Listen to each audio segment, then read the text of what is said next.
Religião vem da palavra religado. Coisas são diferentes, né? Elas não são a mesma coisa. E a religião eu acho interessante porque também é uma forma de fortalecer laços, né? Um grupo ali. Uns aos outros como eu os amei. Religião para mim é amor, solidariedade, companheirismo, compaixão. Mas também eu não vejo a religião como determinante de uma espiritualidade, que muitas vezes... E a religião também dos indígenas, das religiões indígenas, pede comunhão com tudo, com a vida. Espiritualidade é uma forma de vivenciar a vida acreditando em algo maior. Este é o Hebreu Podcast. Andar com fé eu vou, café não costuma falhar. Andar com fé eu vou, café não costuma falhar. Andar com fé eu vou. E aí, gente boa, tudo bem? Como é que vocês estão? Eu sou Lidomar Nepomuceno, host do podcast O Hebreu. E eu sou Lia Girão, também host do podcast O Hebreu. Seguindo a nossa conversa sobre as teologias feministas, no episódio de hoje iremos conhecer dois movimentos organizados por mulheres que estão engajadas na luta feminista: Católicas pelo Direito de Decidir e o Projeto Redomas. Católicas pelo Direito de Decidir é uma ONG com bastante relevância histórica nessa luta. Existindo desde 1993, o Católicas está presente em 13 países, levantando debates importantes como o combate à violência contra a mulher, Estado laico, direitos sexuais e reprodutivos, a descriminalização do aborto e promovendo a cidadania e o reconhecimento desses direitos como direitos humanos. Nessa mesma direção, o Projeto Redomas representa o ativismo de jovens mulheres cristãs que combatem a circulação de discursos que considerem mulheres apenas como objetos dentro dos espaços de exercício de fé cristã, utilizando o ativismo digital através de plataformas como o site do Redomas e o Redomas Cash. A riqueza desse episódio está justamente na forma como esses dois coletivos nos mostram diferentes nuances da luta pelo direito das mulheres, agregando mulheres de diferentes idades, origens, expressões de fé dentro do ambiente cristão. Para essa conversa tão importante, hoje o Hebreu recebe no nosso estúdio virtual Bianca Hatt, uma das fundadoras do Projeto Redomas, e Regina Jurkevich, cofundadora de Católicas pelo Direito de Decidir.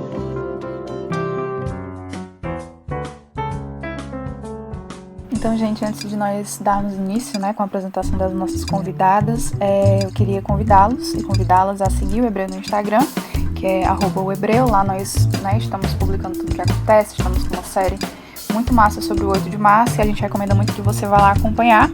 E também temos um grupo no Telegram para ouvintes, o link fica na bio do nosso Instagram. Então você que tem interesse em fazer parte de algumas coisas do Hebreu, receber algumas novidades, entra lá no nosso grupo do Telegram, que tá tudo lá bonitinho, o link na nossa bio do Instagram.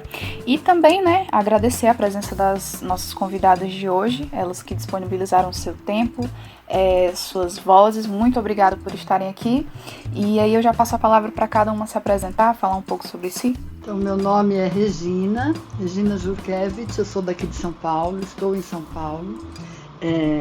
Sou parte da equipe de Católicas pelo Direito de Decidir desde o comecinho. A gente começou em 93, então já faz muitos anos,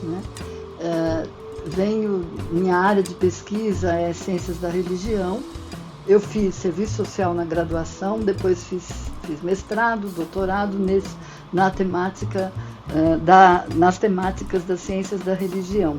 Eu sou casada, tenho 2 filhos adultos. Também sou professora num curso de serviço social. Bom, aposto muito no que é marginal e, sobretudo, quando a gente pensa em teologias marginais, porque eu acho que é daí que surgem respostas mais interessantes para a realidade, respostas às perguntas que a população de fato vem fazendo. Então, eu acho que é isso, o que eu tenho para dizer de mim nesse momento. Primeiro quero agradecer o convite, é uma honra estar aqui com vocês, conversando, fazendo essa troca. Essa série de vocês e o tema é muito, muito relevante, então para mim é uma honra estar aqui. Bom, eu sou Bianca, eu moro em Curitiba, no Paraná, e eu tenho 24 anos, sou designer de formação.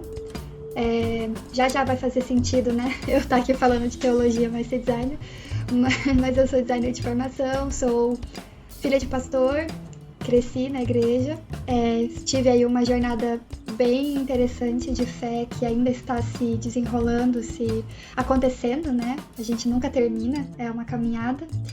E eu construo o Projeto Redomas, construo o projeto desde a fundação dele, sou uma das fundadoras. Lá eu faço a editoria de conteúdo e também sou uma das apresentadoras do nosso podcast, o Redomas Cast. Acredito que é isso, não sei se tem mais alguma coisa, mas eu acho que é isso. Então quero agradecer, né, as meninas de novo, agradecer a Regina, dizer que é uma honra tê-la aqui. O Católicas tem uma luta histórica muito importante, de uma representação muito massa, então pra gente é uma honra receber tanto o Redomas quanto o Católicas nesse episódio. Eu não conhecia o Projeto Redomas, conheci através da Eliana, que é uma parceira nossa, amiga, tá no mundo da podosfera também, porque junto com a Cláudia Costa, elas têm o podcast Elas Pesquisam, divulgando pesquisa de mulheres. Mas dizer, Bianca, que é uma alegria enorme estar recebendo você aqui, recebendo o Projeto Redomas, porque é referência pra gente também, nessa caminhada que a gente está começando, e vocês já estão aí há bastante tempo, tem muito a contribuir, a gente tem muito a aprender, então é muito honroso pra gente estar recebendo vocês aqui. E daí a gente já passando para o nosso segundo bloco, né, para de fato iniciar esse papo, a gente quer saber melhor como foi que surgiu, né, em que contexto surgiu, tanto o Redomas quanto o Católicas pelo Direito de Decidir. Qual foi o contexto que gestou, né, cada um desses movimentos? Regina? Então, Católicas é um grupo que está presente em diferentes países da América Latina. Né? A gente tem esse grupo de católicas no México, na Argentina, no Peru, na Colômbia e por aí vai.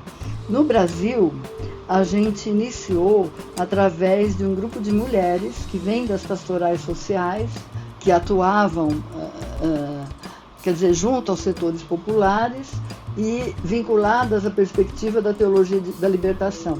Eu, por exemplo, tinha trabalhado 12 anos no CESEP, que até hoje está aí, né?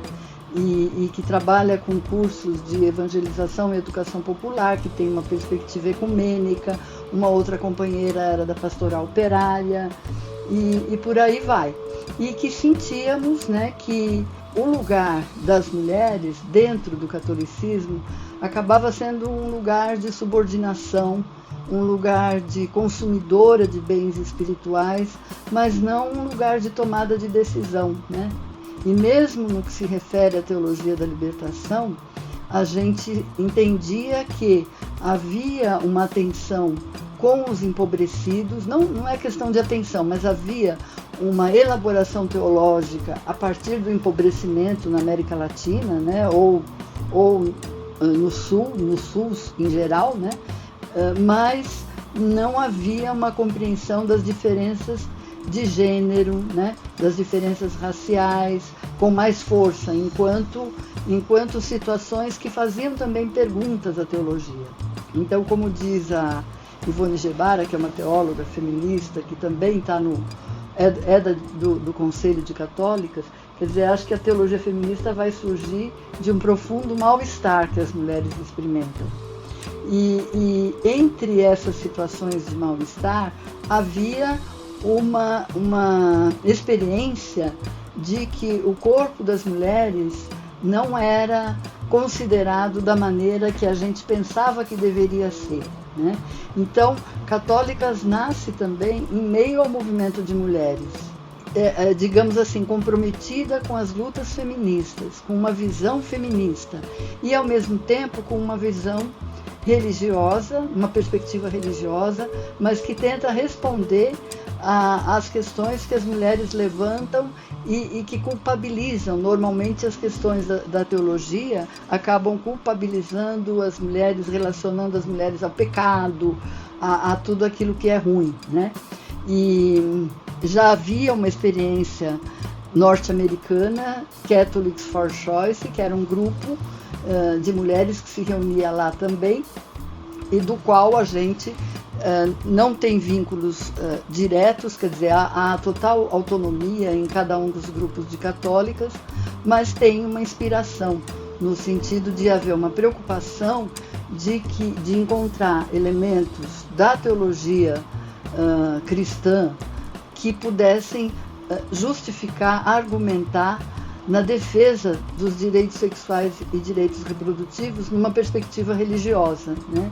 Então a gente se insere no feminismo já nessa época, mas trazendo ao movimento feminista a narrativa religiosa positiva, quer dizer, como ver, como ter o pensamento teológico de uma forma positiva para a vida das mulheres e não algo que possa reprimir e podar a própria realidade das mulheres.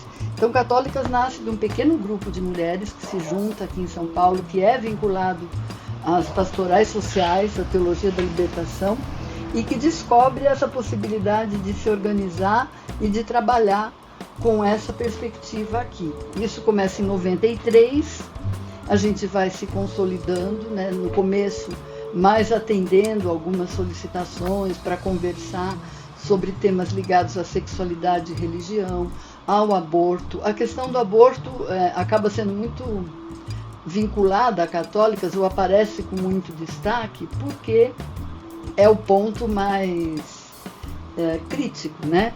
Porque a gente tem uma posição diferente da posição oficial da Igreja Católica. Mas a gente também está muito atenta às questões ligadas à população LGBT, né? Ao desrespeito ao Estado laico, à violência contra as mulheres, à vida das mulheres em si, né? Então, são diferentes temas que a gente trabalha, todos nesse cruzamento entre religião e vida das mulheres, sobretudo no âmbito da sexualidade. E aí a gente vai se organizando, começa a fazer seminários, né, convidar mulheres de diferentes regiões para conversar, começa a fazer algumas publicações e cada vez mais, quer dizer, se articula junto ao movimento de mulheres, participa das datas como 8 de março, as datas fundamentais do calendário feminista, e assim a gente procura trabalhar digamos, uma mudança de padrão de pensamento naquilo que se refere à sexualidade e religião. A gente entende que o catolicismo, e hoje menos, porque hoje eu acho que as igrejas evangélicas ocupam um outro lugar, né, cada vez mais, mas o catolicismo tem um peso na cultura muito forte, na cultura brasileira. Então, mesmo as pessoas não tendo uma adesão católica, há ideias, há costumes, há formas de ser que vêm pela religião e estão aí, né? E isso aparece desde a educação mais elementar das crianças, né, até toda a vida, né, e nas diferentes instituições.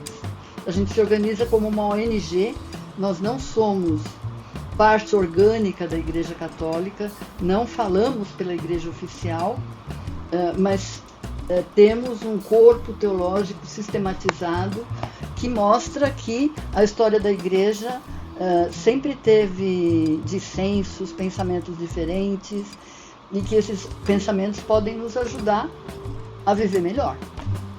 Mais ou menos eu diria isso. Bom, o Projeto Redomas, como eu falei, surgiu fazem 5 anos. Esse ano a gente faz 6 anos de projeto, em setembro.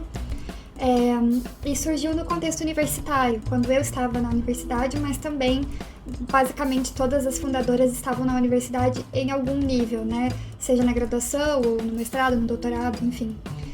E surgiu dentro da Aliança Bíblica Universitária, a ABUB, que é uma missão muito famosa, né, de estudantes, uma missão muito antiga e muito importante para o Brasil.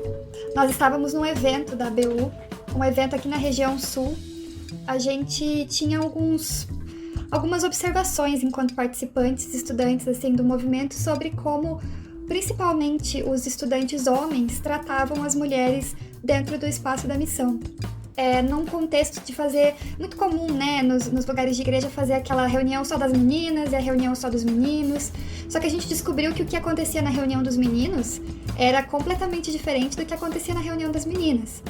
Muita objetificação, muitos machismos, muita cultura do estupro envolvida em tudo isso. E quando eu falo cultura do estupro, eu não tô me referindo ao ato, tô me referindo a essa cultura mesmo, né? Só pra deixar claro pra quem nunca ouviu o termo, né? Mas outras coisas também, não era só isso, né? Como se fosse pouco, mas tinham outras coisas também que a gente observava no movimento. Nessa reunião, algumas mulheres foram muito importantes pra, digamos assim, soltar as primeiras faíscas, e todas nós pegamos fogo nesse sentido. E aí a gente pensou o que a gente vai fazer em relação a isso. A gente precisa fazer algo. E a BUB se fala muito sobre iniciativa estudantil, sobre o estudante tomar a iniciativa do movimento. É um movimento que empodera muito o estudante. E a gente levou isso a sério, entendeu? E aí a gente resolveu recolher denúncias anônimas de violências que as mulheres tinham passado dentro do contexto ali da BUB e de contextos de igreja também. E resolvemos publicar essas denúncias no Facebook da região sul. Isso borbulhou o movimento, assim, né? Muita gente que se identificou, muita gente que achou importante, muita gente que deu voz pra gente, que deu apoio, e muito mais gente, inclusive, que ou não gostou da situação porque achava que era mimimi, porque não via problema nenhum, enfim, ou porque achava que a gente estava dando um nome ruim, digamos assim, passando uma imagem ruim para fora da ABUB. Logo, meses depois que a gente começou a lançar as denúncias, a gente percebeu que não bastava só colocar o dedo na ferida. A gente precisava também trazer o remédio. E o remédio que a gente encontrou foi a produção escrita, né? Foi a produção de textos que iam trazer soluções. Essas soluções vinham de onde? Do movimento feminista. Porque o movimento feminista informava a gente sobre esses problemas que estão todos arraigados no patriarcado. E aí a gente começou a escrever e publicar esses textos, uma construção coletiva de várias mulheres universitárias e participantes da BUB, ou não, que se mobilizaram para fazer isso.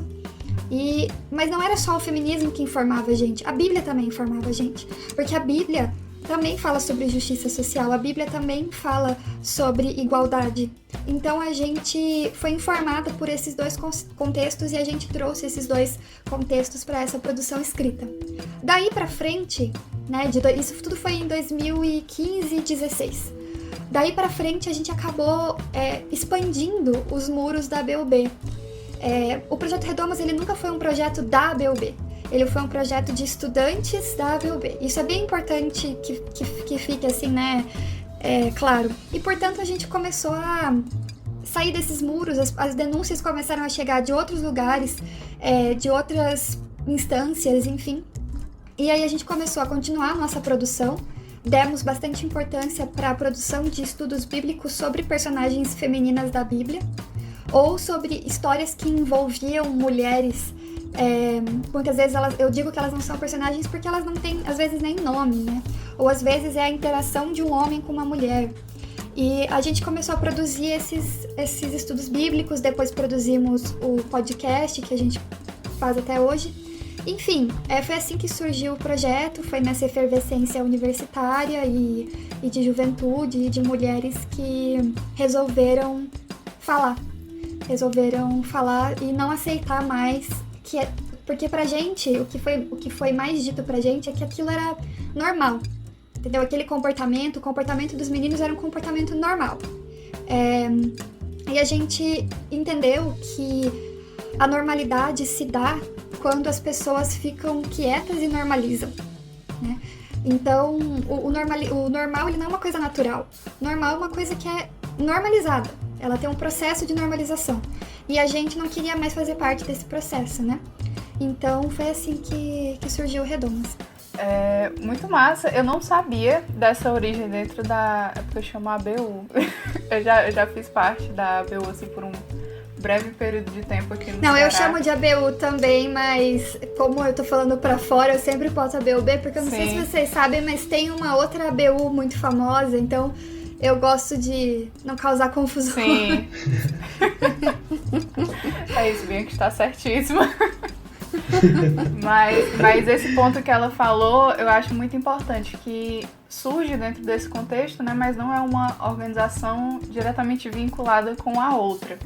E isso de colocar o estudante, né, para ter um protagonismo, para para colocar as coisas para frente, isso é ótimo, ao mesmo tempo que em determinado momento vai gerar esse incômodo, porque a gente sabe que, no caso, né, vou colocar aqui os jovens, e no caso específico do Redomas, as mulheres geralmente tendem a ser mais controlados nesse sentido. Então, você quer dar uma certa autonomia, mas ao mesmo tempo você não quer que vá longe demais. Então, que bom que isso, essas críticas, em vez de reduzirem a atuação, pelo contrário, né, criaram uma coisa muito maior. E aí, não sei se o Lidomar quer falar mais alguma coisa sobre isso. Eu queria só perguntar, que eu fiquei curioso, Bianca. Tem galera do Redomas de outras regiões do país? Sim.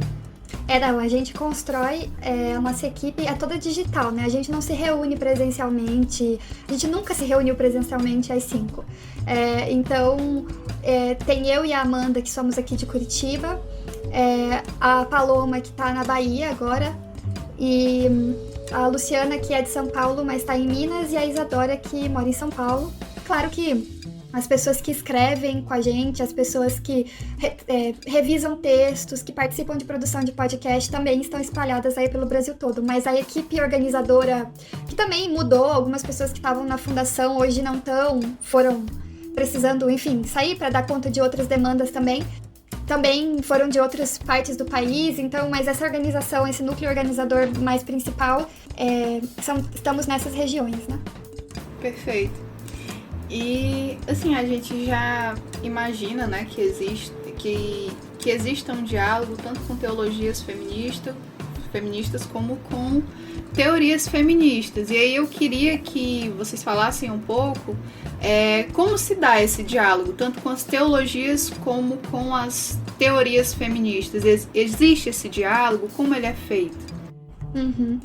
Então, eu falei ali no começo, né, que eu sou designer, não sou teóloga, e nós não temos na nossa equipe dessas pessoas que eu tava comentando agora, teólogas. A gente tem professoras doutoras, a gente tem 2 designers, eu e a Amanda, uma estudante de jornalismo e uma contadora. Então, assim, é uma equipe que não tem teólogas, né? Mas o que eu queria falar em relação a isso? Por que eu toquei nesse ponto, né? Vocês falaram do diálogo com a teologia feminista. Para mim, um dos principais pontos dessas teologias marginais e da teologia feminista é que você não precisa desse título de teólogo para exercer uma posição de construir conhecimento e construir vivência e experiência sobre a Bíblia. Então, eu acho que isso, já nesse ponto, só o fato da gente, enquanto Projeto Redomas, enquanto mulheres, falarmos assim, não, quer saber? A Bíblia também é nossa. A Bíblia também é nossa. A retórica cristã, né? A construção da retórica cristã também é nossa. O que a gente pode fazer com isso, né? A gente pode construir a respeito disso, sem medo de necessariamente o que a teologia tradicional vai achar dessa leitura que eu tive de Débora, ou de Esther, ou de Priscila, enfim, sem medo, ou de Paulo. Enfim, por que não? Sem medo disso. Claro, eu preciso deixar uma coisa assim mais estabelecida, que principalmente no começo do Projeto Redomas, ali em 2015, esse termo feminista, ele ainda mas ele ainda estava, às vezes, muito cru na vivência das pessoas, assim, especialmente nos espaços que a gente estava dentro da igreja. Então, muitas pessoas não se identificavam e não se identificam como feministas até hoje. Então, assim, hoje as fundadoras do Projeto Redomas e as organizadoras todas se identificam como feministas, mas nem todas as pessoas que já escreveram e colaboraram com a gente necessariamente se identificam com esse termo, tá? É bem importante, não só por causa dessa questão lá de 2015, mas porque, por exemplo, mulheres negras podem adotar, indígenas podem adotar outros termos, outros movimentos e tem uma rejeição, com razão, a esse termo feminista, né? Então, só para deixar isso também, eu gosto de fazer esse comentário, assim. Eu falo disso porque esse diálogo que a gente faz com a teoria feminista, ele foi também evoluindo e dependendo do texto, da data que você lê, dependendo da pessoa que escreveu aquele texto, existe um diálogo posto com determinada vertente, ou determinado conceito, ou determinada ideia. E uma coisa que a gente valoriza muito no Projeto Redomas é a pluralidade. E isso muitas vezes é difícil de construir. porque muitas vezes você tem que lidar com divergências de opiniões, né? Divergências de visões, divergências de perspectiva. Mas essa diversidade, ela é muito bonita. E aí eu também vejo o diálogo com a teologia feminista na diversidade, sabe? Então é claro que de uma maneira mais pragmática eu poderia dizer, não, a gente produz muito conhecimento bíblico. A gente sempre brinca que nós somos muito bíblicas. Onde a gente vê, a gente tá enfiando Bíblia, assim, sabe? Nós somos boas alunas de EBD, assim, a gente quer fazer estudo bíblico e tal. Então eu poderia dizer, não, o diálogo se dá aí. Mas a questão tanto da teoria feminista quanto da teologia feminista é que é uma coisa que é uma experiência de vida. Não é só um diálogo racional ou pragmático em produção de conteúdo, produção textual, produção audiovisual, enfim. É uma experiência de vida, é uma postura de vida, de lidar, de entender e abraçar a diversidade, a pluralidade, de se apropriar da Bíblia, de ocupar esse espaço.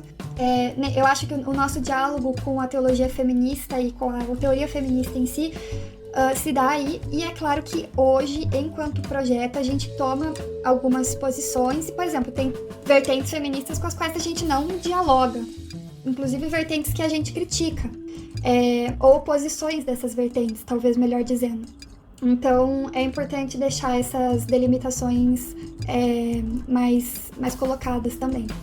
Já desde os anos antes do surgimento de católicas, não sei se foi em 92, houve um seminário que eu não cheguei a participar, que foi sobre direitos reprodutivos. E esse seminário ele vinculava mulheres teólogas e mulheres feministas, atuantes no movimento feminista. Então, acho que esse foi o primeiro insight, o primeiro momento que vinculou esses dois setores, digamos assim, né?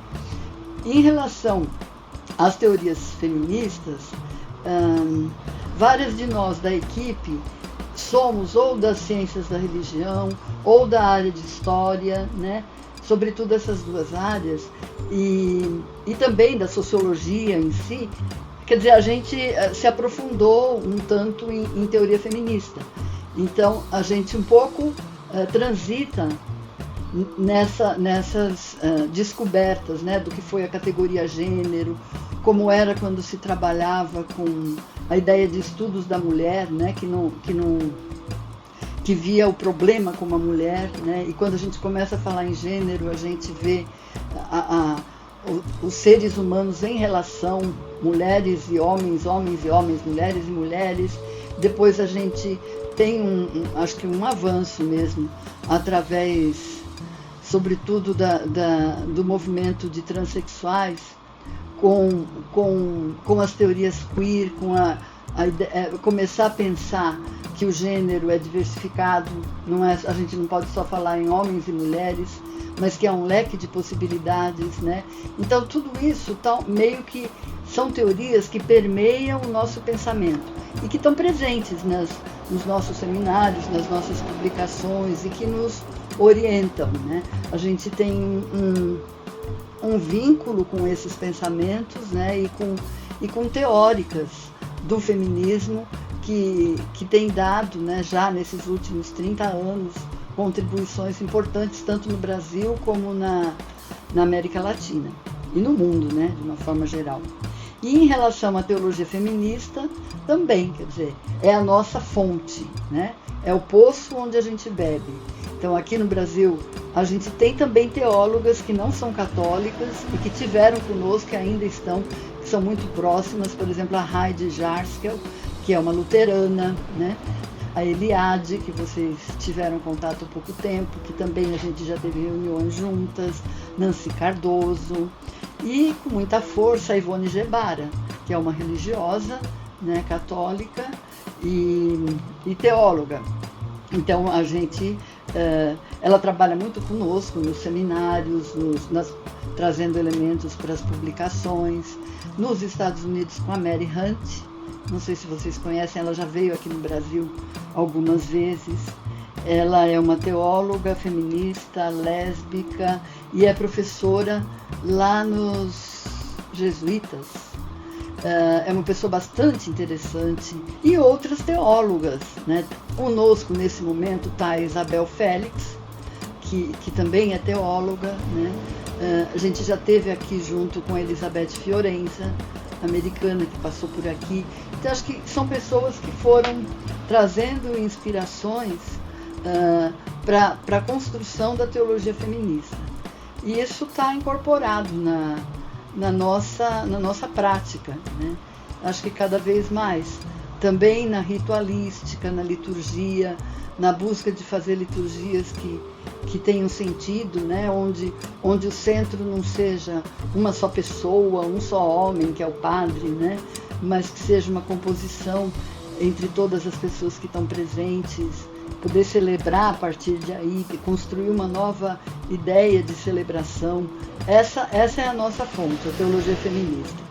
Sem deixar de reconhecer a contribuição importante que foi da teologia da libertação, né? Porque todas as questões de justiça social que a gente faz questão de afirmar, de apoiar, elas foram fortemente trabalhadas pela teologia da libertação, né? Que tomou as questões de classe social e que transformou o que se entendia como pobre por empobrecido, quer dizer, pessoas que tiveram seus direitos tirados, né? E isso nos importa, tem um grande valor para nós. A gente tem vínculos também com pessoas e grupos da teologia da libertação. Mas o nosso lugar é na teologia feminista. Muito massa. A gente lembra muito daquilo que apareceu exatamente no primeiro episódio sobre teologia da libertação, quando isso veio à tona, né, de uma teologia que se faz a partir do corpo, de uma teologia que está em diálogo com as pessoas.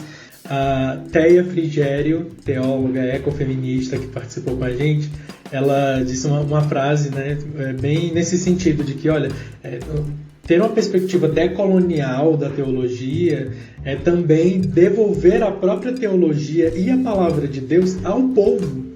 Então, assim, lembrando disso, né, como os diálogos se somam aqui, isso é muito legal. Como faz sentido, então, o que você está dizendo, né? Porque a fala da Theia é bem no sentido de que, olha, o povo faz teologia. A teologia precisa nascer da vivência do povo, é do corpo, é da vivência, é do chão da terra, né? Então, muito massa perceber isso, que faz muito sentido, né?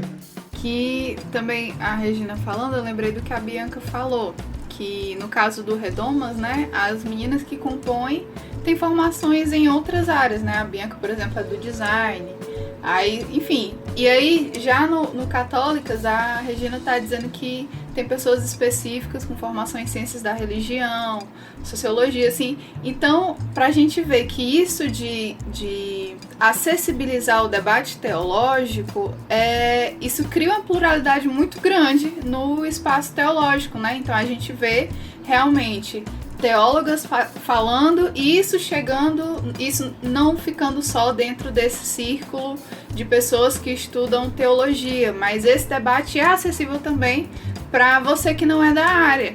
E esse ambiente teológico, ele é muito policiado, né? Ele é um ambiente extremamente policiado.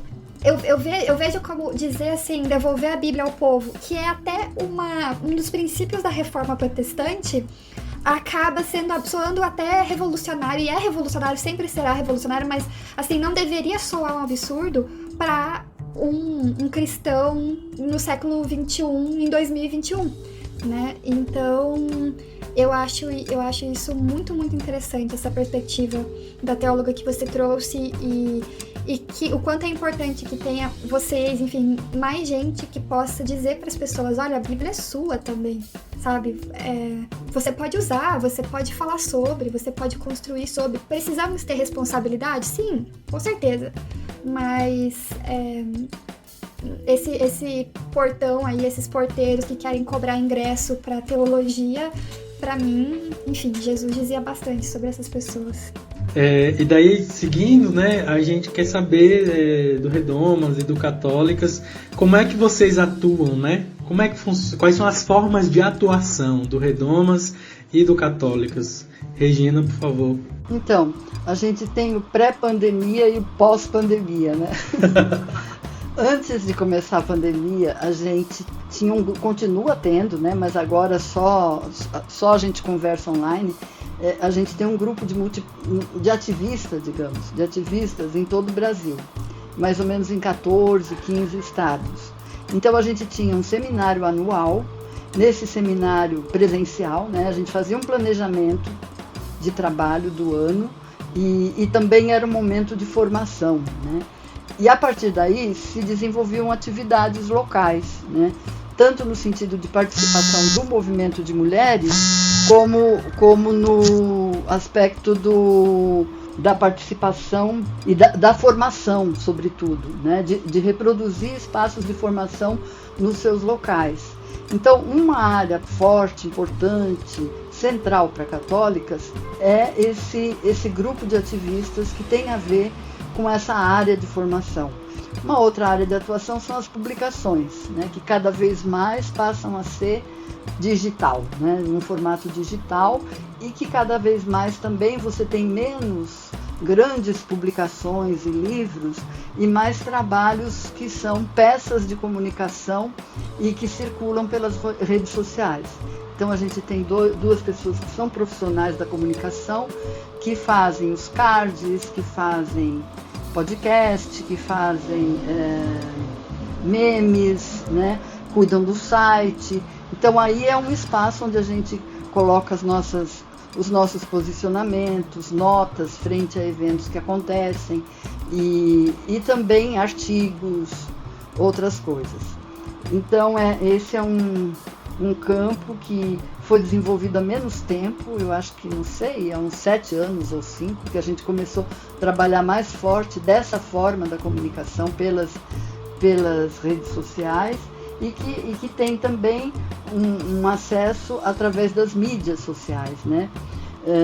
Antes a gente tinha um contato, uma preocupação com a grande imprensa, a gente sempre teve, desde o começo, a gente sempre trabalhou com a imprensa, entendendo a imprensa como uma multiplicadora do nosso pensamento. Nós não somos tantas e a gente se vale da imprensa para poder trazer um posicionamento, mas agora acho que a imprensa, a grande mídia se abriu, né? Hoje você tem uma série de canais, né? Você tem que funcionam pelo YouTube, por diferentes veículos, né? Então também isso é parte do nosso trabalho, aceitar convites e propor também espaços desse tipo.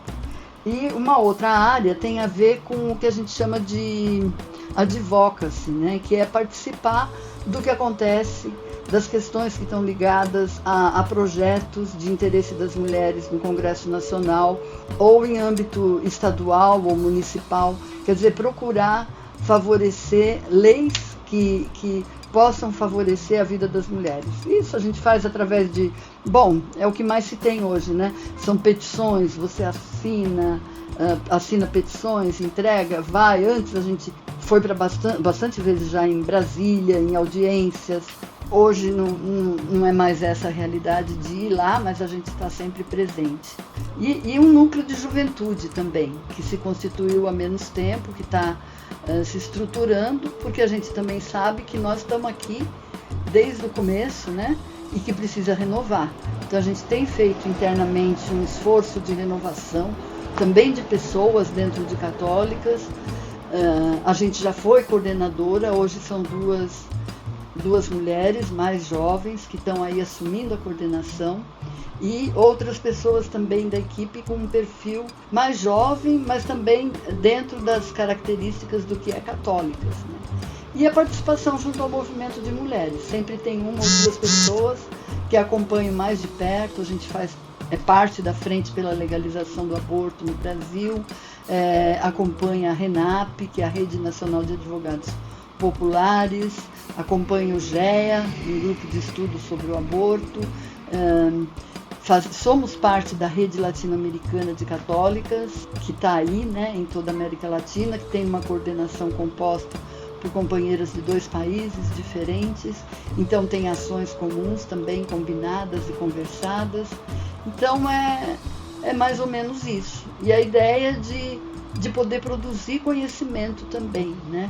De poder avançar na argumentação, né, na argumentação teológica em relação aos direitos sexuais e reprodutivos. É algo que a gente sempre está buscando. E agora, com a presença da Isabel, que está em Católicas e que é teóloga há 1 ano e meio, também a gente ela ofereceu um curso de hermenêutica feminista, sobre hermenêutica feminista. A gente tem procurado trabalhar mais nessa área da teologia. É um pouco isso, quer dizer, tem muita demanda, a conjuntura é muito brava, né, cada vez pior, no atual governo, então, nem se diga, a gente tem uma série de problemas, de questões para enfrentar e estamos aí, continuando, né? Obrigado, Regina. É interessante a gente ver a amplidão das formas de atuação, né? E também quero dar aqui o testemunho dessas publicações que a Regina falou. O site do Católicas é um site muito bom, tem um conteúdo muito massa. A biblioteca do site tem assim, um grande número de publicações. Inclusive, Regina, já baixei todos. Tudo quanto era livro e texto eu saí baixando. Li alguns já, porque a gente sempre faz uma pesquisa antes de receber as convidadas e tal, para se inteirar do tema. Então, alguns desses materiais eu já comecei a ler e fiquei assim, tá na minha lista de leitura. Muito material bom, robusto.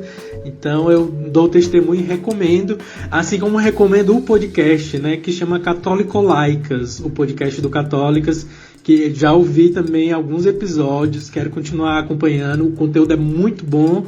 E aí, Bianca, a gente queria saber também como é que o Projeto Redomas atua, né? Quais são as frentes de atuação do Projeto Redomas? Se eu pudesse resumir, eu diria que o Projeto Redomas trabalha muito com ativismo digital, né? Essa é a nossa principal frente. E aí a nossa forma de ativismo digital é produção de conteúdo. E aí, assim, a gente tem, então, os estudos bíblicos que eu falei. Os estudos bíblicos são em formato ou de EBI, que é o estudo bíblico indutivo, né? Que ele é feito para ser feito em grupo, para ser, né, aplicado em grupos, e também tem os estudos bíblicos mais tradicionais, assim, aqueles estudos que levam a um viés específico, não que o estudo bíblico indutivo não leve, mas que tem mais texto ali corrido, escrito, enfim, quase como uma devocional, né? A gente também trabalha então com os textos.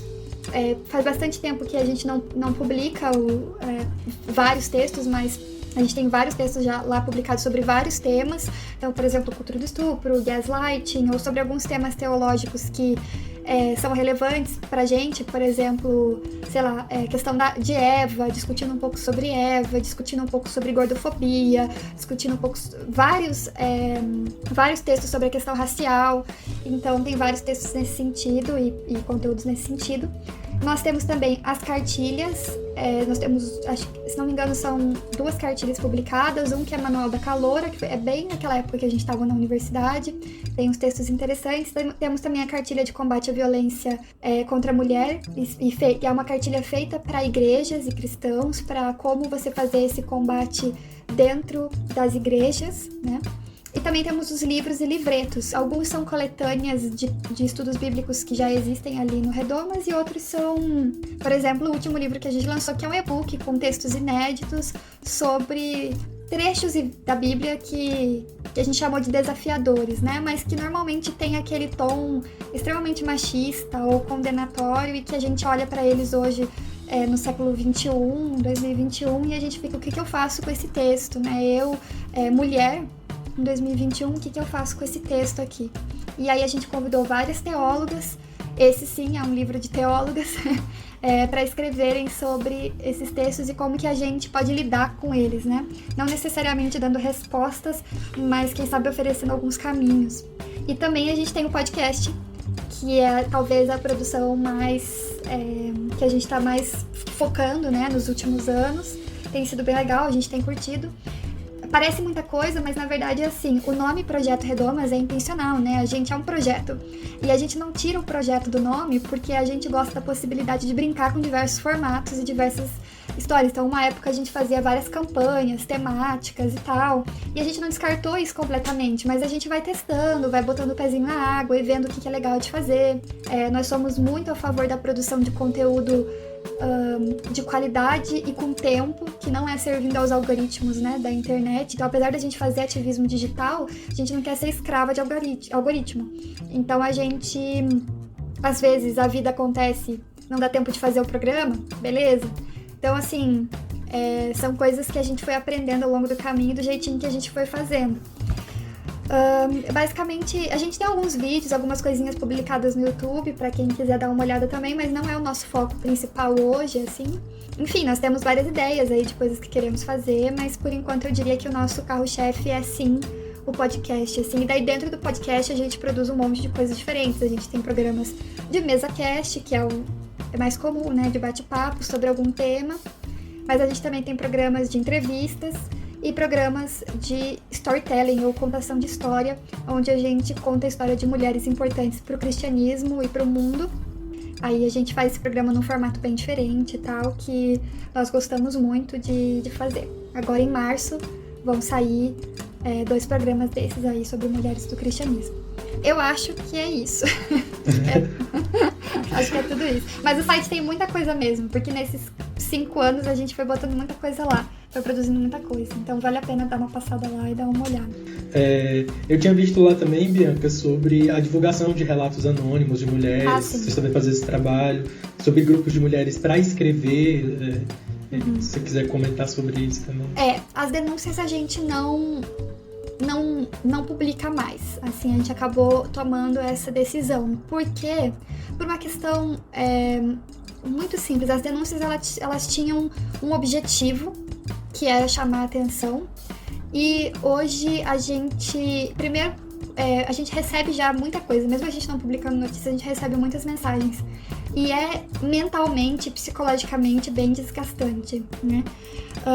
Então hoje a gente não publica as denúncias para focar em publicar coisas para ajudar a resolver o problema, assim, não que as denúncias não sejam importantes ou elas não ajudem, elas ajudam, mas elas tinham um papel muito importante pra gente no começo, e hoje a gente mudou um pouco, né? Como eu falei, essa flexibilidade, assim.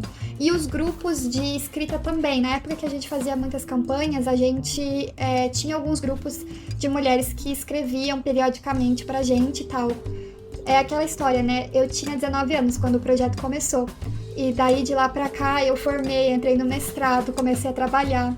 Isso foi acontecendo com todas as fundadoras, então a gente acabou tendo menos tempo para cuidar de equipes de trabalho, né? Que a gente pretende voltar a fazer, sim, né, em algum momento. Mas a gente recebe textos pro site e a gente tenta encaixar essa publicação no nosso site. A gente faz uma curadoria, não é todo o texto que a gente recebe que a gente publica, né? A gente faz revisão desse texto e etc. Recentemente a gente fez, em novembro, encabeçado pela Isadora e pela Luciana, no mês antirracismo, né, que a gente faz do Projeto Redomas, a gente fez um grupo de voluntárias para escrever os roteiros desses programas. Então foi uma experiência bem, bem legal que a gente quer repetir novamente. Lia? Então, ainda seguindo, né, nessa ideia de criar espaços de debate, acho que foi uma fala que esteve muito presente em tudo que a Regina estava falando agora, de movimentar esse debate, tornar esse debate acessível. A gente queria saber se vocês estão dentro dos contextos eclesiais e como vocês estão dentro desses contextos, né? A pergunta se vocês congregam, se fazem parte da igreja, porque nós sabemos que existem certas dificuldades para quem se posiciona de maneira contrária a alguns dogmas, né? Então, como é para vocês estar ou não estar dentro de um contexto eclesial? Como é que isso acontece? Então, quando a gente pensa em eclesial, com a ideia de eclésia, de povo de Deus, com essa noção mais ampla, a gente veio daí, né? Então aí a gente tem vínculo, por exemplo, com os grupos que trabalham com o grito dos excluídos, né? Com setores da igreja que ainda, com quem a gente ainda mantém uma relação mais estreita, com religiosas que muitas vezes nos chamam para ter conversas sobre diferentes temas.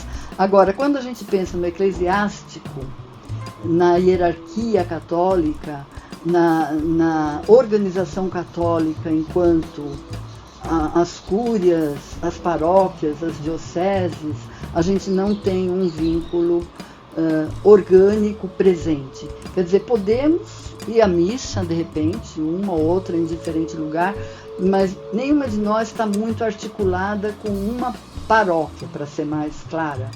Até porque você vai mudando a concepção de celebração, você vai mudando a maneira de atuar, então fica muito difícil você continuar mantendo esse vínculo.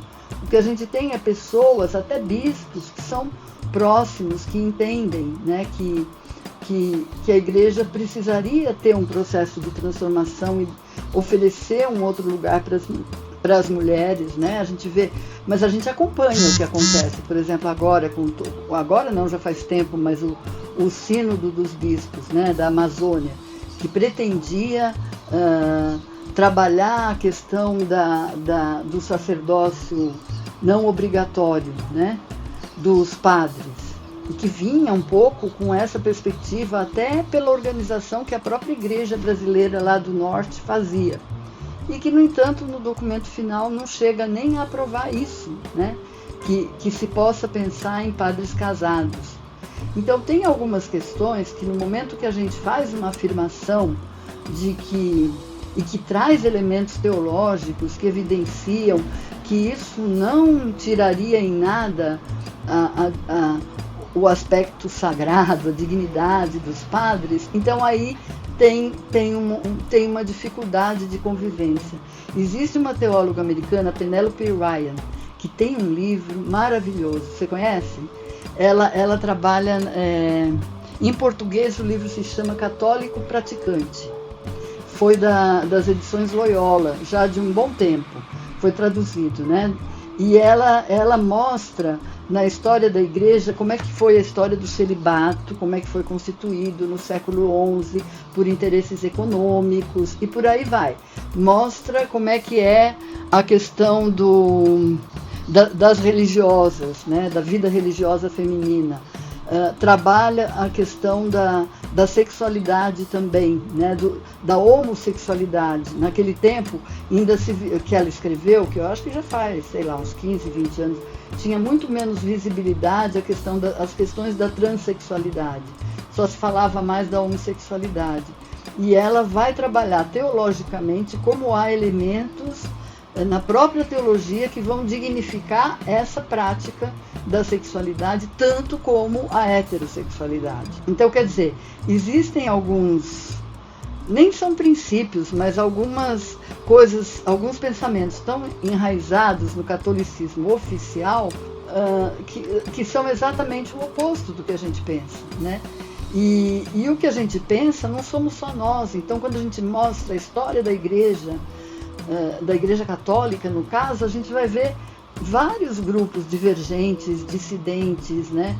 Quando o Papa declara 100 anos atrás, mais de 100 anos agora, que o aborto é um pecado e um crime desde a concepção, né? Em que há a concepção, há a vida humana, né? Não vida, mas a pessoa humana. Isso é uma discussão muito grande entre teólogos. E não é algo que existe um acordo, nem entre cientistas, nem entre teólogos, né? A igreja trabalha isso como sendo um dogma. E a gente vai ver, pela história da igreja, que isso não é um dogma. Isso é uma questão disciplinar. Então é muito interessante pensar isso. Quando você vê os livros de penalidades, né, lá da Idade Média, então você vê que era mais grave, por exemplo, a prática do adultério, era punida de uma forma muito mais forte do que a prática do aborto. Então esse discurso do absoluto da vida desde a concepção, ele é questionável e ele em diferentes partes, ele é visto de diferentes maneiras, né?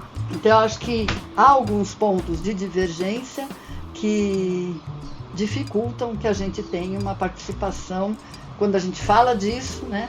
Por outro lado, há pessoas, por exemplo, muitas meninas da Pastoral da Juventude que se encantam da Pastoral da Juventude Católica, com poder pensar o catolicismo e a teologia católica de uma outra maneira, muito mais aberta, muito mais com uma moral sexual mais positiva, né, e menos culpabilizante. Eu me identifico muito com a fala da Regina, sobretudo porque eu sou gay, né? Quem acompanha a gente aqui no podcast sabe que isso não é novidade, né? As convidadas não sabem, então eu tô dizendo. E eu enfrento essa dificuldade, né? Sobretudo porque eu me mudei para Brasília recentemente, me mudei ano passado. Eu morava em Fortaleza, e em Fortaleza eu estava em uma paróquia, estava engajado em algum grupo da paróquia, e me mudei para Brasília, e aqui eu não consegui ainda integrar de fato algum movimento em alguma paróquia, sobretudo porque eu acho que quem conhece Brasília sabe que o contexto aqui é muito conservador, então eu não consegui encontrar uma paróquia onde eu vá e consiga me sentir acolhido, livre, sem ter que esconder que eu sou viado, né? Porque não tenho por que esconder. Então eu entendo muito, Regina, eu sei que são lugares diferentes, mas realmente é muito difícil permanecer institucionalmente ligado, engajado, quando há essa violência, né? Essa organização que é violenta, que nos coloca, que nos distancia, que não nos acolhe. Então, realmente é muito difícil. Eu insisto, eu continuo dizendo que sou católico porque sou mesmo, é a profissão de fé que ainda faz sentido para mim, até esse momento, pelo menos, mas é muito difícil permanecer institucionalmente dentro da igreja, ligado à igreja, nesse contexto que não nos acolhe. É verdade. Então vão surgindo grupos. Por exemplo, hoje é muito interessante a gente ver os grupos dissidentes, são muitos. Com os evangélicos, as evangélicas, você tem a EIG, né, as evangélicas pela igualdade de gênero, tem os evangélicos na luta pelo Estado de Direito no Brasil, uma coisa assim, tem os espíritas pelos direitos humanos, né? Então é uma multiplicidade de grupos que se organiza a partir desses princípios parecidos com o nosso, que é dizer, olha, eu não vou deixar de afirmar a minha fé, mas eu vou também afirmar a perspectiva que eu acredito. Então, na verdade, o que eu ia falar de atuação eclesial é que nós, tipo assim, enquanto projeto, nunca fizemos um evento físico, nós nunca promovemos nenhum evento assim nosso, né? E a gente sempre brinca que não tem capacidade para fazer isso ainda, né? A gente sempre brinca, será que é esse ano que a gente vai ter? Só que daí a Covid aconteceu, né? Um monte de coisa. Mas o que a gente incentiva as pessoas muito mais do que a atuação do Projeto Redomas eclesial em algum lugar é que elas peguem os conteúdos que a gente produz ou produzam os seus próprios conteúdos e vão atuar nas suas igrejas. Então a gente fala muito, olha, se você quer um grupo de mulheres que conversem sobre feminismo, ou sobre teologia feminista, ou sobre questão das mulheres mesmo, no cristianismo, crie o seu grupo, faça seu grupo. Se você tá numa célula, num grupo pequeno, num grupo de jovens, sei lá, nem precisa ser de jovens, mas qualquer outro grupo, e chegou a sua vez de levar um estudo, leva um estudo do Projeto Redomas. Não porque o nosso estudo é melhor, mas porque se você tá com dificuldade de produzir um estudo para falar sobre uma mulher, a gente tem lá. Se a gente tivesse que dizer assim, vocês querem fazer eventos presenciais do Redomas, querem fazer, sei lá, conferência, grupo de discussão e tal, seria legal? Óbvio que seria legal. Mas na minha prioridade de incentivar as pessoas está muito mais que elas produzam, elas façam, elas se organizem, elas se movimentem. Aquilo que a gente estava falando sobre a Bíblia, elas sintam que os espaços são delas e que elas podem atuar, do que chamar a Bianca, a Luciana, a Isadora, a Paloma, a Amanda para falar num lugar. Então, assim, qual é a atuação eclesial? Não é nossa, é das pessoas que a gente produz conteúdo. Então, a gente tem muitos relatos de pessoas que pegaram a nossa cartilha de combate à violência contra a mulher e foram incomodar o pastor da igreja, entendeu? E aí, assim, acho que é um debate muito presente na atuação de vocês, principalmente, né, eu vou colocar aqui mais pro lado do Católicas, né, que é a importância do Estado laico na luta das mulheres por direitos. E aí eu queria que a gente pensasse um pouco nessa importância do Estado laico dentro dessa luta pelos direitos sexuais e reprodutivos. E aí, né, a gente conta com a colaboração das duas, da Bianca e da Regina, mas sabendo assim que, no sentido histórico, acho que o Católicas tem uma luta de longa data nesse ponto, que acho que a Bianca até concorda nesse sentido. Então, Regina, como você vê essa importância do Estado laico? E até, Lia, vou acrescentar aqui a pergunta, Regina, porque recentemente, salvo engano, ano passado, né, teve uma decisão judicial proibindo católicas de usar esse nome, né? E isso tem tudo a ver com a discussão do Estado laico, porque o texto da decisão judicial é uma coisa bizarríssima. Não é concebível no Estado laico uma decisão judicial com aquelas justificativas, né? Então, acho que tem a ver. Queria pedir que você comentasse isso também, se possível. Então, a laicidade do Estado, ela é garantida no Brasil formalmente, né? Teoricamente, as igrejas, e no caso a Igreja Católica, ela é separada do Estado brasileiro há mais de 100 anos. O conceito de Estado laico não é um Estado ateu, mas é um Estado que respeite todas as religiões. É um Estado plural, né? É a ideia do pluralismo que garanta o respeito, o direito de organização, de associação a todas as religiões. A gente agora vive um momento muito forte, né, onde o Estado laico está sendo ferido mais declaradamente do que nunca, porque a gente tem um Congresso Nacional, um governo federal que está tomado por grupos religiosos, né, e por interesses religiosos que se articulam.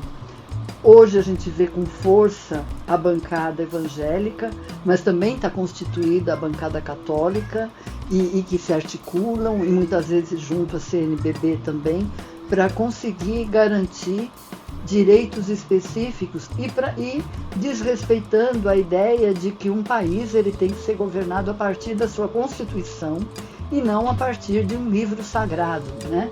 Então, quer dizer, desde esses casos de colocar símbolos religiosos na parede, né, que aí você poderia dizer, bom, se você põe lá um crucifixo, você também poderia pôr uma imagem de Ogum, de Yansan, considerando diferentes religiões, também aquelas com a matriz africana, né? O nosso país é tão marcado por um processo de escravização, né, que trouxe as religiões afro para cá e que até constituiu religião, como a Umbanda, né? Então, quer dizer, o que a gente vê é uma utilização da religião em um Estado que se afirma democrático, né? Se afirma democrático, mas não existe democracia sem Estado laico, né? O que a gente está presenciando também com a ministra de Direitos Humanos, da Família, é um tanto absurdo, né? No sentido de defesa de uma religião única, de um pensamento único, né? Quando aquelas afirmações do menino veste azul, menina veste rosa. Então são algumas coisas que tentam cristalizar um pensamento arcaico, tradicional, ultrapassado, que não condiz com a realidade e que se pretende ser o pensamento hegemônico nesse país, né?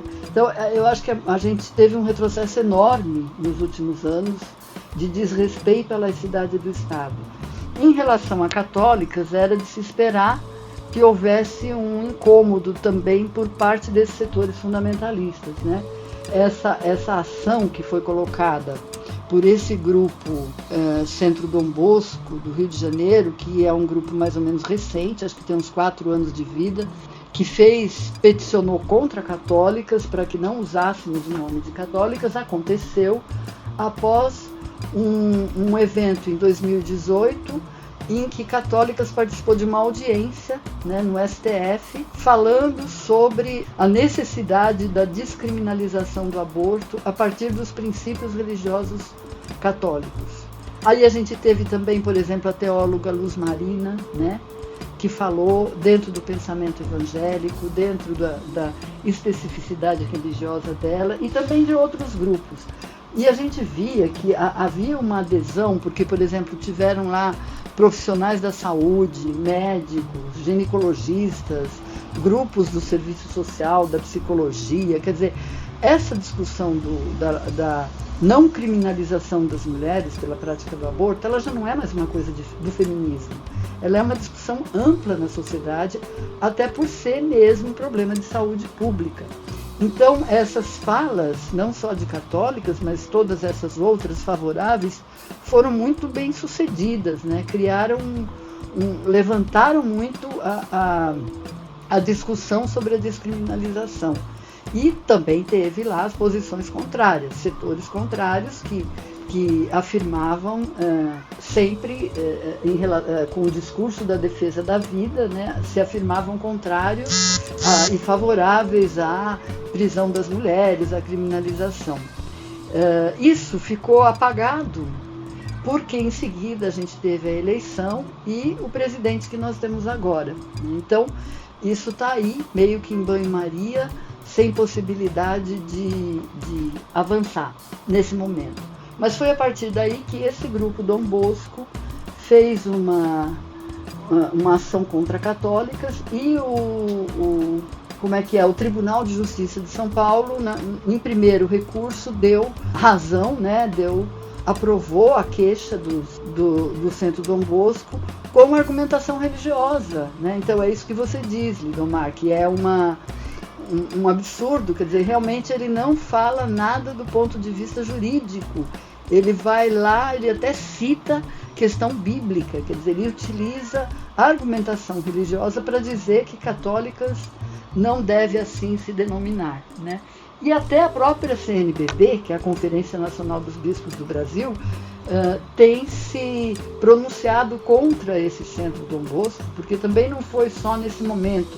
Ele também esteve há pouco tempo fazendo uma campanha contra a campanha da fraternidade, né? Sim, contra a perspectiva ecumênica da campanha.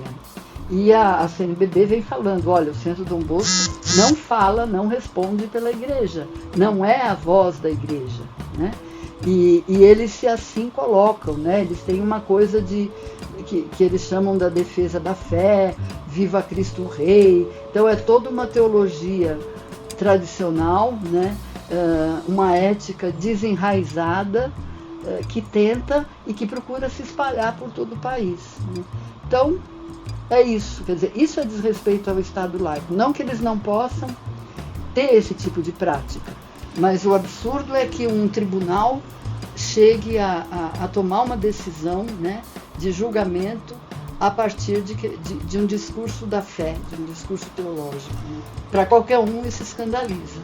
Mas isso aí ainda tá em processo, ainda vai adiante. A gente teve um segundo recurso e aí vamos ver. Mas a gente teve muita solidariedade da sociedade inteira, de setores todos, até porque entendem que não é por católicas só, é porque na medida em que isso é possível com católicas, é possível com todas as organizações brasileiras, né, que se associam, porque você tá desrespeitando o direito de associação e o direito de fala pública, né, de se autodenominar. E até, né, Regina, se a gente for pensar de forma para além disso, fere a própria liberdade religiosa quando você tem um magistrado que representa o Estado dizendo se você é ou não católica. Da onde é que tem essa autoridade? O Estado dizer se você pertence ou não à religião. Minha gente, é o Estado, não é o Papa. Nem a Conferência dos Bispos nunca falou isso para nós. Isso, né? Isso. Agora você imagina o Estado falar isso. É absurdo. Eu fico muito feliz de ter uma representante do Católicas, porque de fato o trabalho que o Católicas faz é essencial e muito antigo, assim, né? O Católicas está nessa luta há muito tempo e eu sou muito grata por elas existirem, por elas lutarem. Eu penso assim, como se elas estivessem abrindo o mato, assim, na faca, para que a gente também pudesse estar caminhando. Eu sei que eu só tô aqui porque o Católicas existe, assim, né? E o Estado laico é algo que todo mundo que tem uma religião, independente dessa religião, precisa defender. Às vezes a gente tem aquela ideia de que o ateu ou o agnóstico é o que vai defender o Estado laico, porque, enfim, ele quer um Estado secular. Mas, na verdade, está muito mais no interesse de quem tem uma fé e uma prática religiosa defender o Estado laico. A melhor coisa que a gente pode fazer para defender a nossa fé, a existência da nossa fé, é defender o Estado laico. E defender, claro, a liberdade religiosa que vem junto, né? Então, isso é muito importante. Eu penso muito em Jesus em dois casos, né? Naquela frase famosa dele, dai a César o que é de César e dai a Deus o que é de Deus. Mas também quando Jesus é tentado no deserto, o diabo fala, olha, os poderes dessa terra aqui, se você me adorar, eu vou te fazer príncipe desse mundo e tal. E Jesus fala, não, eu não quero o governo desse mundo.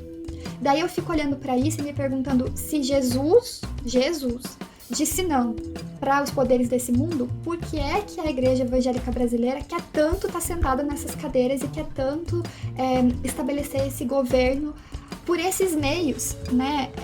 Quer estabelecer o reino de Deus impondo através de leis que não fazem sentido para a vida das pessoas. Isso não tem correlação, não tem lógica nenhuma com tudo que Jesus representou, fez, falou. Sendo que, especialmente os protestantes ou de tradição evangélica, deveriam compreender isso como uma herança da Reforma Protestante e como uma conquista da Reforma Protestante. A gente pode fazer poucas afirmações, hoje eu estou num espaço de fé, onde eu faço poucas afirmações sobre o que a Bíblia diz a respeito de, porque a Bíblia é um livro complexo pra caramba. Então eu faço poucas afirmações assim, mas uma afirmação que eu posso fazer é que não faz sentido essa história de impor leis com uma interpretação específica da Bíblia, com uma ideologia e uma lente que se olha para a Bíblia, sobre o corpo de todas as outras pessoas. Existe um controle do cristianismo tradicional sobre o corpo das mulheres, sobre o corpo de todas as pessoas, mas especialmente sobre o corpo das mulheres. E aí serve muito quando o cristianismo ele se infiltra no Estado, especialmente esse cristianismo extremamente conservador, extremamente ideológico, né? Porque nada é sem ideologia, apesar de que essas pessoas gostam de dizer que eles não têm ideologia, entra dentro do Estado para exercer ainda mais controle sobre o corpo das mulheres. Obrigado. Então, indo para a próxima pergunta, né? A gente quer saber, tanto do Redomas quanto do Católicas, como é que vocês lidam na atuação de vocês e mesmo pensando a composição, quem compõe o Católicas e quem compõe o Redomas, com esses marcadores sociais de classe, raça e identidade de gênero. Então, a gente tem crescido numa discussão sobre a interseccionalidade. Eu acho que isso é um desafio, né? Eu acho que ninguém tem muito resolvido, porque às vezes a gente vai mais, por exemplo, um dos grupos que eu acho no movimento de mulheres que mais trabalha a questão de classe social é a Marcha Mundial das Mulheres, que traz, né? Mas aí você vai ver outros aspectos que talvez estejam menos presentes. Ou você pega o movimento de mulheres negras e aí você vai ver o acento na questão do racismo, mas vai também ver outras categorias que são menos presentes.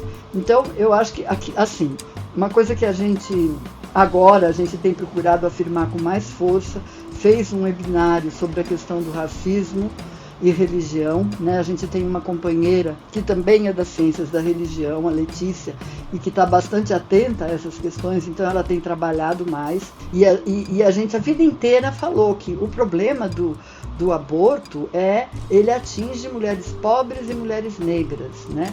São as mulheres que estão na periferia das cidades ou do campo que mais sofrem, porque não tem como pagar essas clínicas que estão por aí. Então, isso sempre esteve presente para nós. Agora, eu acho que é um desafio bem grande você cada vez mais incorporar religiões afro-brasileiras, né? Que a gente sempre procurou isso, mas eu acho que o desafio é você estar sempre continuando com atenção a isso, e as questões de classe, sem dúvida. Eu acho que o nosso acento maior são as questões de gênero, porque a gente se juntou a partir da realidade das mulheres, né, da sexualidade, e as questões LGBT também são muito inerentes ao nosso trabalho. Não é a mesma coisa você falar de uma travesti que é negra, que está lá na periferia, e falar de um homossexual branco, empregado, né?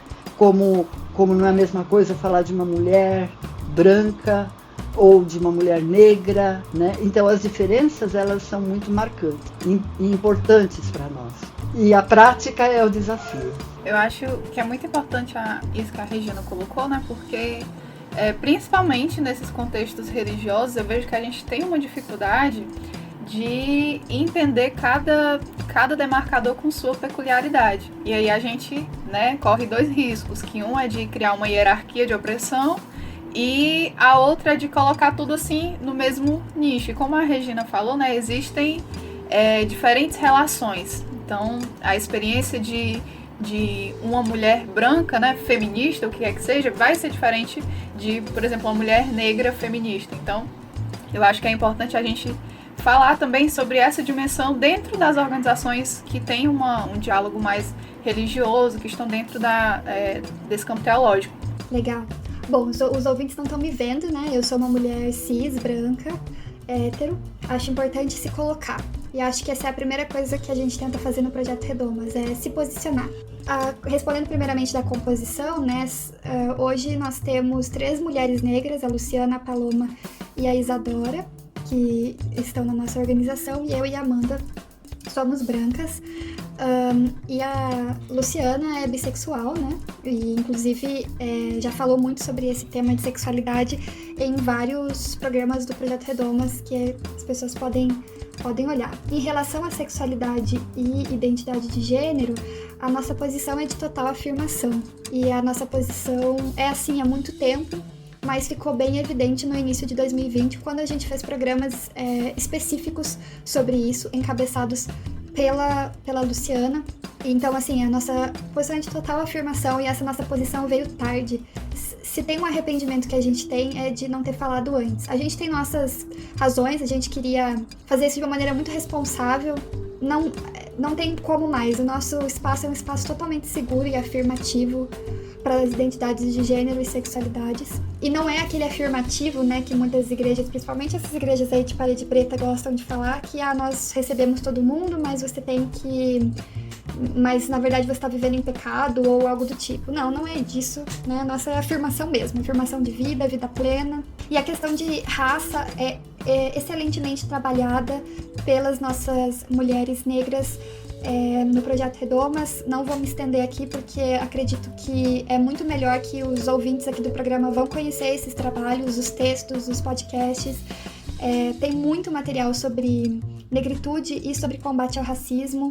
É interessante essas duas frentes, né? Não é só falar sobre racismo, mas também valorizar e falar a respeito da negritude, sim. Continuaremos produzindo conteúdo sobre isso, é importantíssimo. E sobre classe também, a gente sempre tenta fazer como eu posso dizer assim, esse posicionamento, sabe? Do tempo que a gente está vivendo.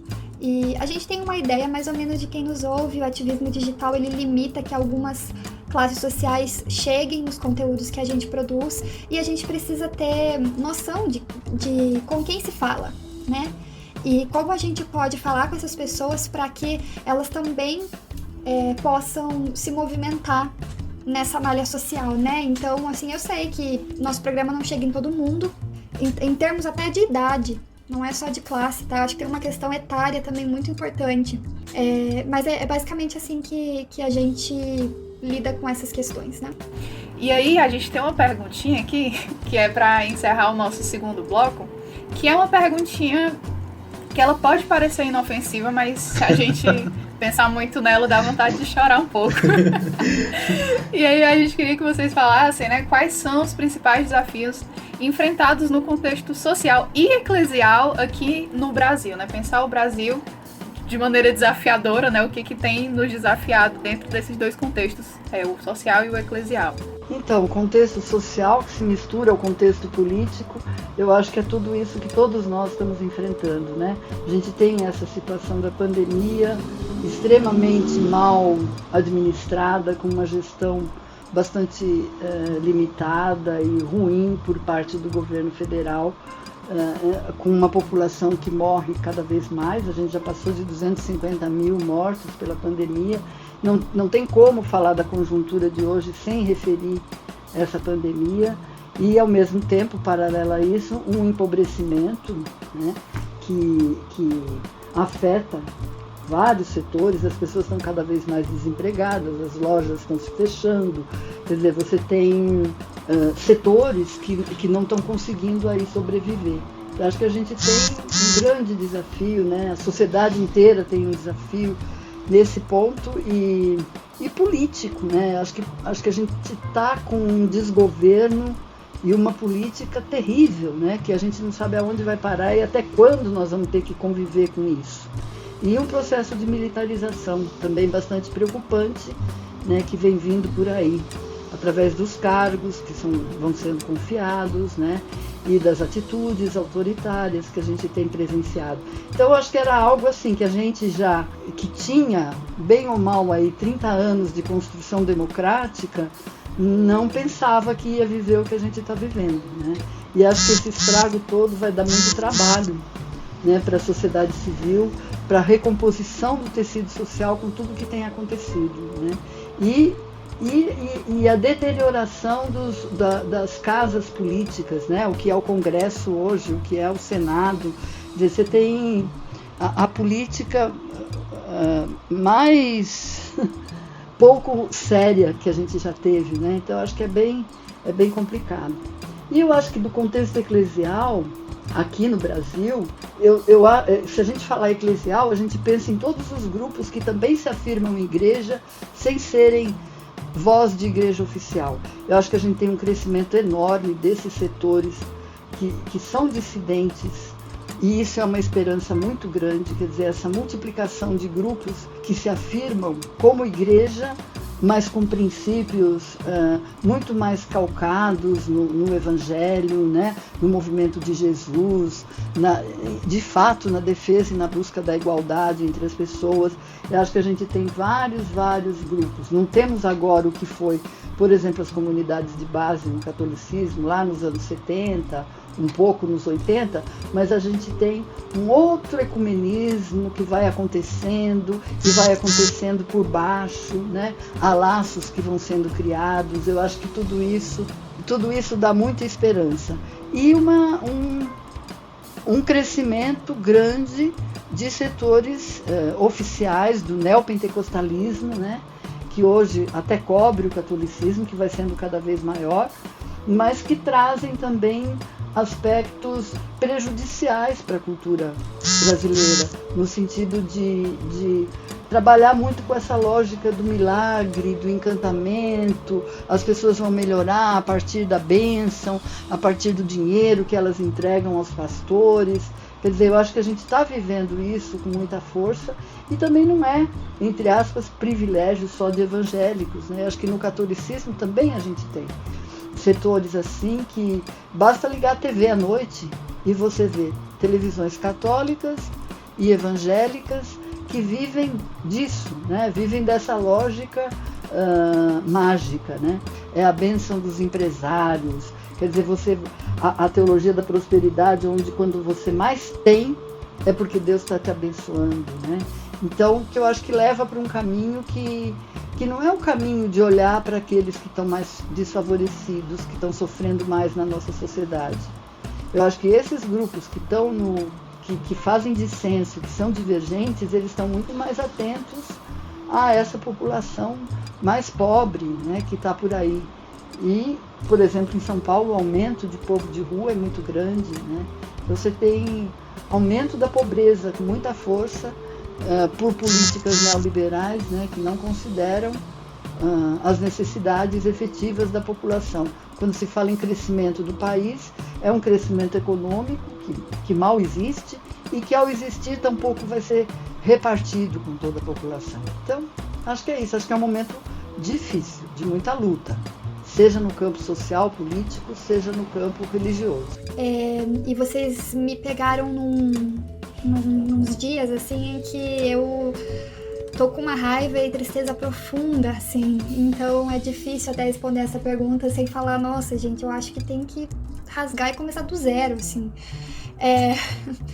Mas eu falei ali do Estado laico como uma questão vital, e para o Projeto Redomas eu posso falar com segurança que uma das nossas prioridades hoje é o combate ao cristofascismo nas igrejas, assim. E no Brasil como um todo, né? Porque a gente vê que o cristofascismo, ele sai da igreja e vai pro governo. Porque ele tá interligado, né? O cristofascismo, ele deseja o poder, ele deseja estar nesses lugares de poder.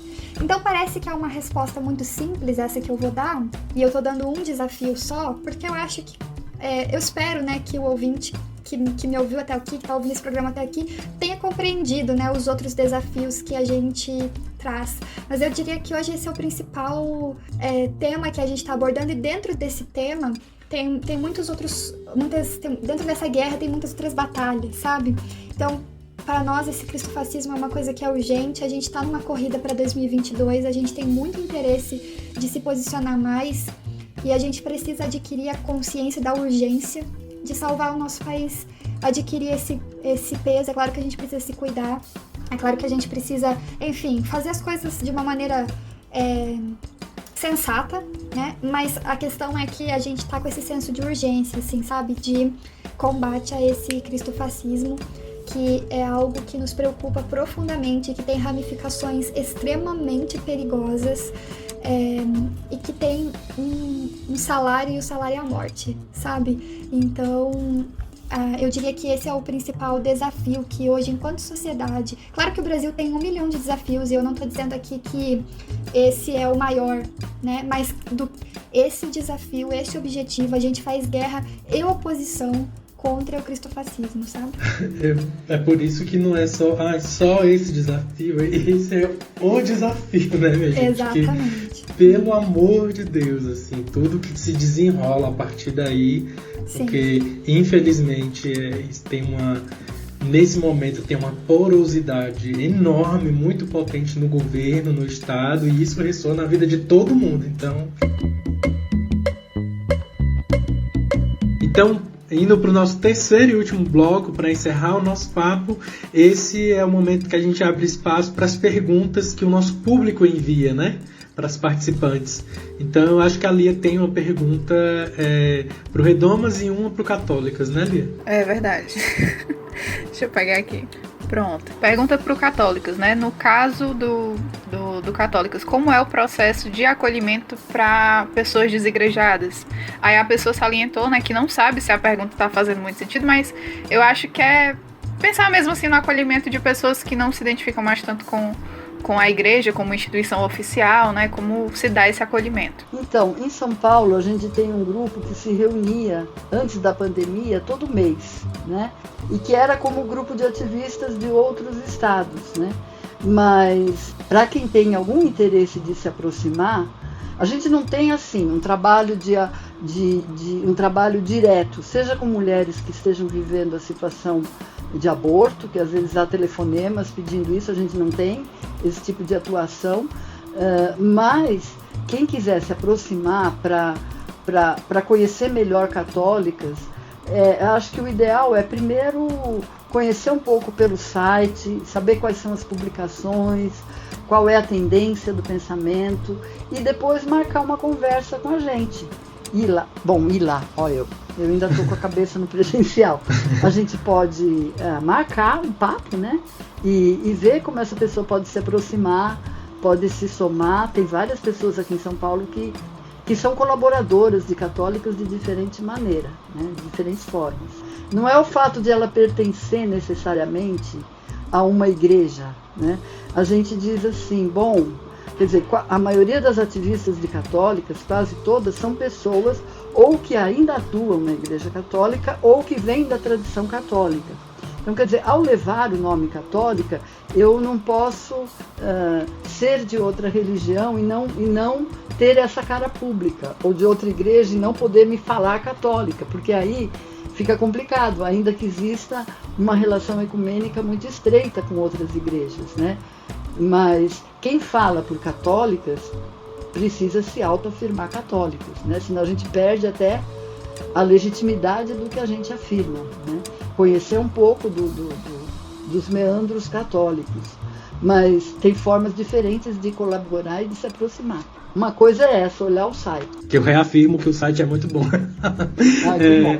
Pensando então num momento onde as pessoas possam presencialmente ir, né? Que no momento não é possível, e a gente sempre fala isso aqui, né? A pandemia não acabou, a gente tem dito isso episódio após episódio, mas pensando num outro momento em que seja possível presencialmente ir ao encontro das pessoas, Regina, aí eu te perguntaria também se o Católicas tem núcleos presenciais em outros estados, né? Eu pergunto porque o hebreu é ouvido no país inteiro, né? Então há representantes, núcleos do Católicas em outros estados, em outras regiões do país para além de São Paulo? Sim, a gente tem contatos. Por exemplo, no Ceará, na Paraíba, no Rio Grande do Sul, em Santa Catarina, em Minas, no Rio de Janeiro.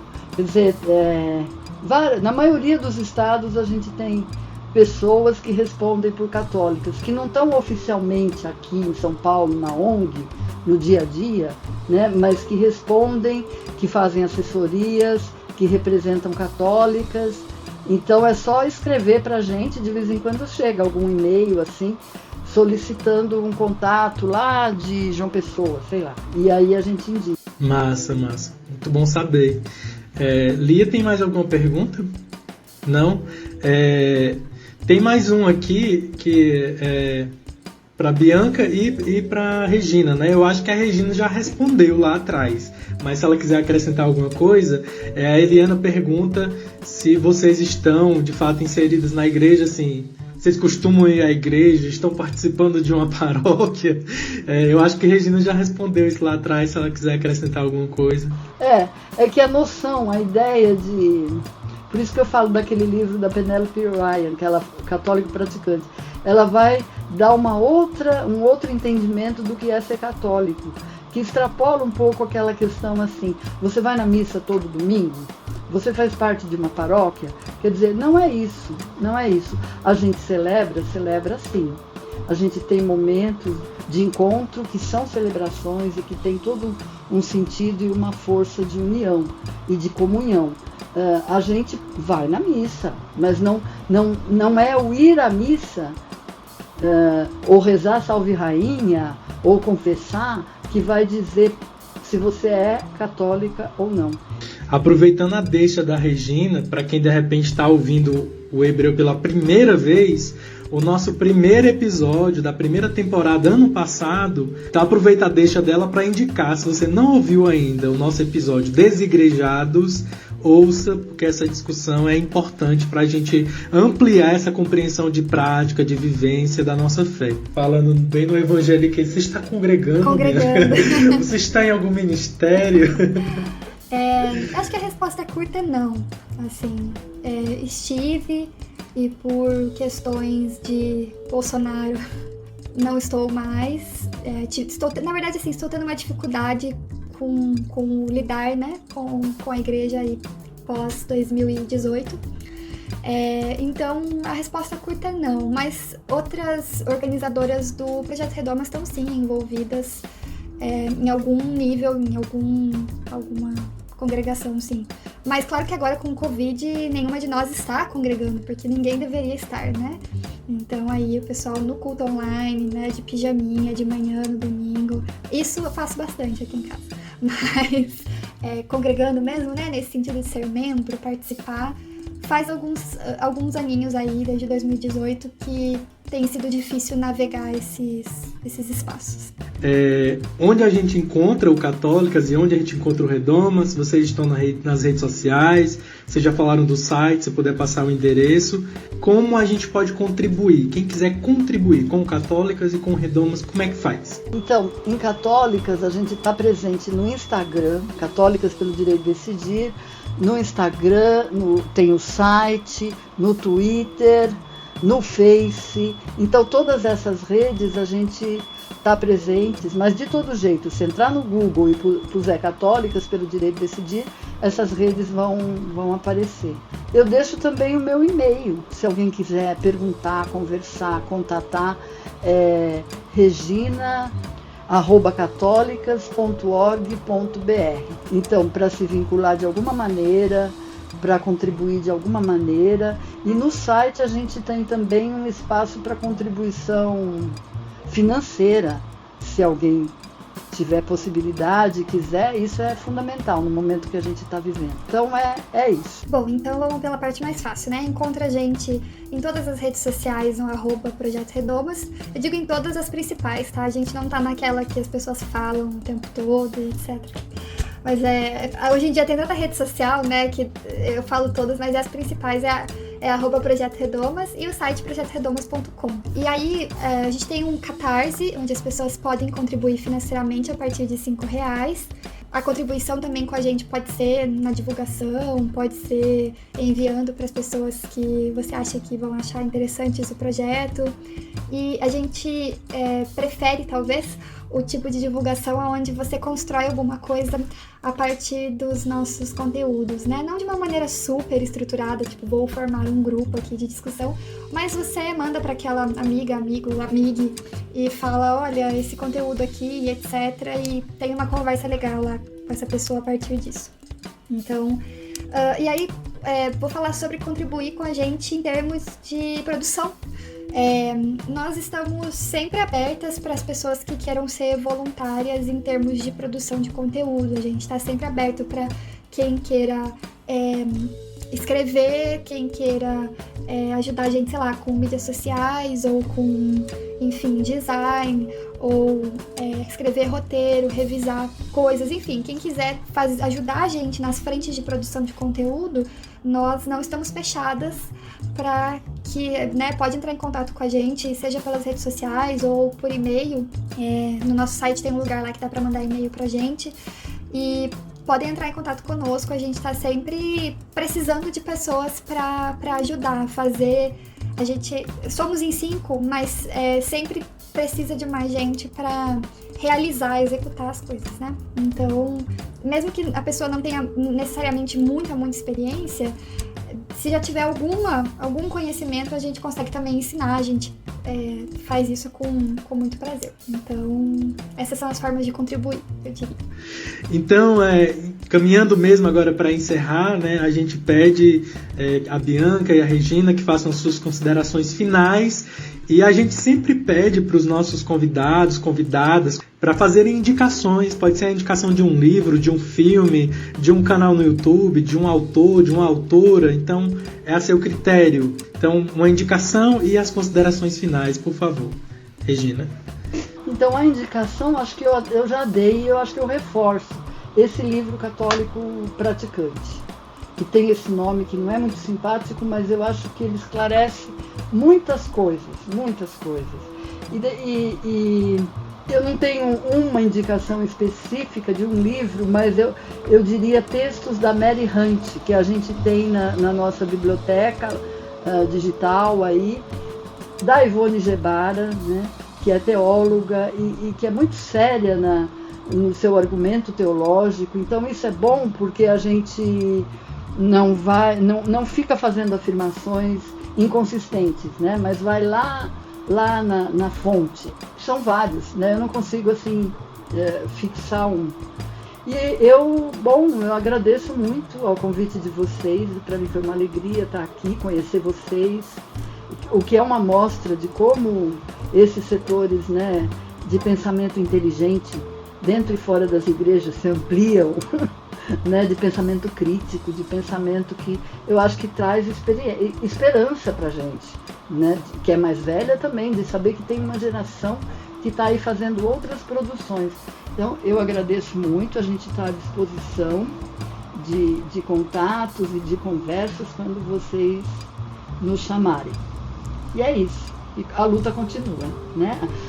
Um ditado que a gente tem tido ultimamente é esse: a nossa fé é de luta. Muito obrigada. Legal. Bom, quero agradecer pelo papo.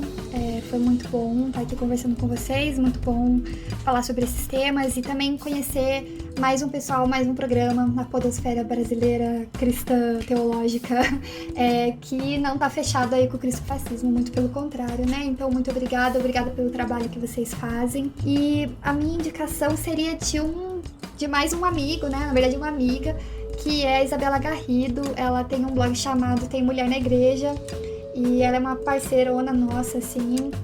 Ela produz muitos textos, escreve super bem, jornalista, e é muito interessante, assim, as coisas que ela escreve. Eu acho bem legal. Ela é uma equipe de né? E então eu acho que acho que ela merece que as pessoas conheçam um pouco mais ela. Então eu indicaria isso. E também queria divulgar o nosso livro, assim, o e-book Nem Caladas Nem Cobertas, Novas Perspectivas sobre Textos Antigos. Tô divulgando, as pessoas falam, vai divulgar livro, mas na verdade ele é gratuito. Então, quem quiser só baixar e conhecer esses textos... É verdade, gente, esse bilhete, eu baixei hoje o livro. Então, às vezes a gente fala do livro e as pessoas ficam meio assim, né, pensando que, enfim, tem algum valor, mas não tem. A gente faz questão dos nossos conteúdos serem gratuitos, né, e aí o livro é gratuito e vale muito a pena. Tem nomes maravilhosos, mas, assim, os textos todos é muito um diferente do outro, assim, não tem um padrão. Então, o que eu mais gosto do livro é que ele é tipo a materialização de tudo que eu falei lá no começo sobre como a gente tenta viver a teologia feminista, não só, fazer um diálogo racional. O texto é uma materialização dessa diversidade, desse pegar a Bíblia para si e desse construção de conhecimento coletivo, de todas essas vozes falando. Então, era isso que eu também queria indicar. Obrigado, Bianca. Bia? Então, gente, já estamos aqui nos encaminhando para o final do episódio. Eu queria muito agradecer nossas convidadas pelo tempo, pela disponibilidade, pela paciência.